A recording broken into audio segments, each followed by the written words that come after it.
I let a stranger borrow my charger at the airport. 6 months later, she changed my life. So I was stuck on this long layover in Denver. The airport was super crowded and every outlet was taken. People were basically guarding their chargers like their lives depended on it. I noticed this woman nearby who looked pretty stressed. She kept checking her phone and you could tell it was about to die. I had my power bank with me and for once it was actually charged. So I just handed it to her and said, "Hey, you can use this if you want." She looked at me like I just handed her a winning lottery ticket. "Are you serious?"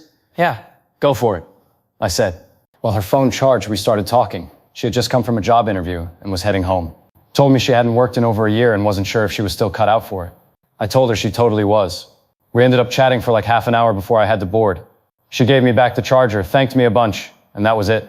Then last week, I went to this local networking thing I almost skipped. Halfway through, someone taps me on the shoulder and says, "I don't know if you remember me, but you let me borrow a charger in Denver." It was her. Same smile, but now she seemed way more confident. She told me she got the job, moved to a new city, and everything kind of turned around after that. She said that little moment stuck with her, not because of the charger, but because it reminded her that people still care, that someone saw her and believed in her. We talked for another hour. Now she's mentoring other women who are getting back into work, and honestly, she just seemed really happy. It's wild how something so small turned into something that big. You really never know what a little kindness can lead to. And for me, that moment changed how I move through the world, too. I started paying more attention to people around me, being a little more open, a little more willing to pause and connect. I never used to think small gestures mattered that much, but now I get it. They really can echo.